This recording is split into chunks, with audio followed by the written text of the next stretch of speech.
నేను విజయనగరం జిల్లా చీపురుపల్లి నియోజకవర్గం కంటెస్టెడ్ క్యాండిడేట్ 2019 2024. అయితే అతి ముఖ్యంగా ఈరోజు ఈ సమావేశాన్ని ఏర్పాటు చేసిన శంకా గారికి కానీ విశాఖపట్నం వాసులు వీరందరికీ కూడా ధన్యవాదాలు తెలియపరుచుకుంటూ, ముందుగా మా రాష్ట్ర జనరల్ సెక్రటరీ వారు ధన్యవాదాలు తెలియపరుచుకుంటూ, ఇక్కడ అతి ముఖ్యమైన విషయం ఏంటంటే 2 రోజుల క్రిందట శుంకర పద్మ గారు మరియు రాకేష్ రెడ్డి గారు వీరిరువురు వర్కింగ్ ప్రెసిడెంట్లు, రాష్ట్రానికి ఇద్దరు వర్కింగ్ ప్రెసిడెంట్లు కూడా విజయవాడ రమ్మని అందరినీ పిలిపించి సేవ్ కాంగ్రెస్ అనే గ్రూప్ను పెట్టి ఆ గ్రూప్లో అందరికీ చేరమని చెప్పారు.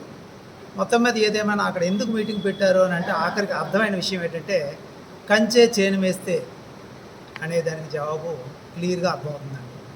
ఎందుకు కంచే చేను వేస్తే అన్నానంటే రాకేష్ రెడ్డి గారు ఉత్తరాంధ్రకి ఇన్ఛార్జిగా వ్యవహరించిన వ్యక్తి కొత్త పాత తేడా అన్నీ చూసుకోవాలి. కాబట్టి అదేమీ చూడకుండా ఫస్ట్ ప్రథమ ప్రయారిటీ ఎవరైతే కొత్తగా పార్టీలోకి వచ్చి చేరారో ఆ కొత్తగా పార్టీలోకి వచ్చి చేరే వ్యక్తులకి ప్రథమ ప్రాధాన్యత ఇచ్చి టికెట్లను చక్కగా అమ్ముకున్న విషయం బహిరంగంగా మాట్లాడడం కన్నా చర్చికి అధిష్టానం పిలిపిస్తే నేను కూర్చోవడం సిద్ధంగా ఉన్నాను, నేను ఒక సాక్షిని. అంతేకాకుండా అతి ముఖ్యమైన విషయం ఏంటంటే ఒక్కొక్క సీటు ఎంతకు అమ్ముకున్నారు, ఎంత అడ్వాన్స్ తీసుకున్నారు, ఎంత రిమైనింగ్ రావాలి, ఎలా తీసుకుంటారు అనే లెక్కలు కూడా నా దగ్గర ఉన్నాయి. అందుకు నేను అధిష్టానం పిలిపిస్తే కూర్చొని మాట్లాడే సిద్ధంగా ఉన్నానని మరొకసారి సభాముఖంగా తెలియపరుస్తున్నాను. అంతేకాకుండా సీనియర్స్ కష్టపడ్డ వాళ్ళు ఎవరికి ఎటువంటి విలువలు లేవు.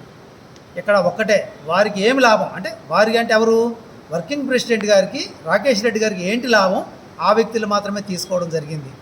అంతేకాకుండా ఈ ఉత్తరాంధ్రలో పార్టీని అల్లకొల్లాలం చేసిన ఘనత రాకేష్ రెడ్డి గారిది.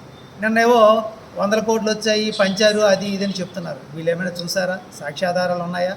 ఇవన్నీ ఎందుకు అడుగుతున్నానంటే అసలు పోటీ చేసిన మేము మా సొంత డబ్బుతో మేము పోటీ చేస్తామని దిగాము. ఇది 175 మందికి 175 మంది చెప్పిన మాట మీద నాకు అలా అధిష్టానం ఏదైనా రీజన్తో 10-12 ఫండ్ ఇచ్చుంటే తీసుకోవడం సిద్ధమే, కాదని ఎవరు అనం. ఫండ్ ఇస్తారని తీసుకుంటాం, కానీ ఇవ్వని పక్షంలో ఇవ్వలేదు కాబట్టి పార్టీ తాలూకు ఇబ్బందులు అంతర్గతం కాబట్టి దానికోసం మాట్లాడే ఉద్దేశంతో మీరు కూర్చోలేదు. ఈరోజు నేను చేస్తున్న డిమాండ్ అతి ముఖ్యంగా ఏంటంటే నిన్నను వర్కింగ్ ప్రెసిడెంట్లకు ఉపయోగం లేనటువంటి వ్యక్తులు తీసుకొచ్చి వర్కింగ్ ప్రెసిడెంట్గా కూర్చోబెట్టారు. అట్లాంటి వ్యక్తుల్ని తక్షణమే పార్టీ యొక్క విలువలని, నైతిక విలువలని పోగొట్టే పనిలో ఉన్నారు కనుక వాళ్ళని తప్పకుండా పిసిసి అధ్యక్షుల వారు శర్మిలారెడ్డి గారు తక్షణమే ఇమీడియట్ నిర్ణయం తీసుకొని వాళ్ళు సస్పెండ్ చేయాలి. ఈ పార్టీ నుంచి సస్పెండ్ చేసి తగు గుర్తింపు ఉన్న వ్యక్తులను తీసుకొని పార్టీ అధిష్టానం మంచి క్యాడర్లు ఇచ్చి 2029 కల్లా బలపరిచే విధంగా ప్రయత్నం చేస్తే బాగుంటుందని ఆశ. అతి ముఖ్యమైన విషయం ఏంటంటే ఈ రాకేష్ రెడ్డి గారికి ఎన్ని ఓట్లు వచ్చాయని చెప్పి ఆయన ఘనంగా మాట్లాడుతున్నాడు. ఆయన స్థాయి ఏంటి, ఆయనకు వచ్చిన ఓట్లు ఎన్ని, ఒక్కసారి గులివెంద కింద దాని కింద ఉన్న రంగును కూడా చూసుకోవాలి. కాబట్టి కొద్దిగా తగ్గి మాట్లాడితే బాగుంటుందని ఈ ఉత్తరాంధ్ర నియోజకవర్గాల్లో టోటల్ అన్ని జిల్లాల్లో 4 జిల్లాలు కలిపి ఇక్కడ కూర్చున్నాం, మాట్లాడాం. 4 జిల్లాలో ఒకటే డిమాండ్, రాకేష్ రెడ్డి గారిని తక్షణమే సస్పెండ్ చేయాలి. జై కాంగ్రెస్, జై కాంగ్రెస్. అలా కూర్చో మైక్ పట్టుకోండి, మైక్ పైకి. ఈరోజు ఈ ప్రెస్ మీటింగ్ పెట్టడానికి కారణాలు కొన్ని ఉన్నాయండి. మేము కాంగ్రెస్ పార్టీకి ఎన్నో సంవత్సరాలు బట్టి మేము కాంగ్రెస్ పార్టీ వెంట ఉండి ఇలా కాంగ్రెస్ పార్టీకి బతికించాలన్న ఉద్దేశంతో ఎన్ని పార్టీ వాళ్ళు మాకు హింసలు పెట్టినా, ఎన్ని పార్టీ వాళ్ళు మాకు రకరకాలుగా హింసలు పెట్టినా మేము కాంగ్రెస్ పార్టీలో ఉన్నామండి. ఈరోజు కాంగ్రెస్ పార్టీ వాళ్ళు ఇవాళ మాకు కరెక్ట్గా సమయం వస్తున్నప్పుడు ఎవరో రాకేష్ రెడ్డి మరియు మా కొంతమంది కలిసి మాకు సీట్లు రాకుండా ఇవాళ 10 లక్షల నుంచి 15 లక్షల నుంచి 20 లక్షల వరకు వాళ్ళు అమ్ముకున్నారండి. ఈరోజు ఎక్కడుండో అతను వచ్చి ఈరోజు మేము విశాఖపట్నంలో అతను చేసిన కొన్ని చేష్టలు చూస్తుంటే భయంకరంగా ఉంటాయి. ఇవాళ అతను చేసేది ఏంటంటే ఎవరిని ఏం అడగడండి. ఇవాళ సిటీ ప్రెసిడెంట్ కూడా విశాఖ సిటీ ప్రెసిడెంట్ కూడా డబ్బులు ఎవరు ఇస్తే వాళ్ళకి ఇచ్చారండి. ఆ విధంగా చేసి ఇవాళ కాంగ్రెస్ పార్టీని నాశనం చేస్తున్నాడు. ఇలాంటి వ్యక్తి ఇవాళ కాంగ్రెస్ పార్టీలో ఉంటే మేము చాలా సఫర్ అవ్వాల్సి వస్తుంది.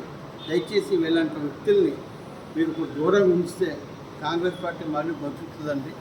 ఇలా కాంగ్రెస్ పార్టీకి ఒక్క సీట్లు లేకుండా ఇలా కాంగ్రెస్ పార్టీ ఉన్నదంతే చాలా దురదృష్టంగా ఉందండి. చాలా చాలా బాధగా ఉంది. ఇవాళ మేము కాంగ్రెస్ పార్టీ లేని ఇన్ని సంవత్సరాలు పనిచేసి కూడా ఈరోజు ఇంత విధంగా అవుతుందని మేము ఊహించుకోలేదు. కానీ సరైన వాళ్ళ వ్యక్తికి ఇస్తే సీట్లు ఇస్తే మాకు న్యాయం జరుగునండి. ఇవాళ సరైన వ్యక్తులకి సీట్లు ఇవ్వక ఎవరెవరో తోమంట వెళ్ళిపోయిన వాళ్ళకి ఎవరి డబ్బులు ఇస్తే వాళ్ళకి ఎవరెవరో రికమెండేషన్తో వాళ్ళకి పేమెంట్లు ఇచ్చి ఈరోజు కాంగ్రెస్ పార్టీని నాశనం చేసి ఇవాళ 10 సంవత్సరాలు వెనక్కి తీసుకెళ్ళిపోయారు సార్. మేము అనుకున్నాం ఈ సంవత్సరం కాదు వచ్చే 5 సంవత్సరాల్లో బాగుపడుతుంది కాంగ్రెస్ పార్టీ, ఇంప్రూవ్ అవుతుంది అనుకున్నాం. కానీ ఈరోజు కాంగ్రెస్ పార్టీ పరిస్థితి ఎలా ఉందంటే ఇవాళ 10 సంవత్సరాలు బ్యాక్కి వెళ్ళిపోయిందండి. మళ్ళీ ఇది పుంజుకోవాలంటే కొంచెం కష్టంగా ఉంది.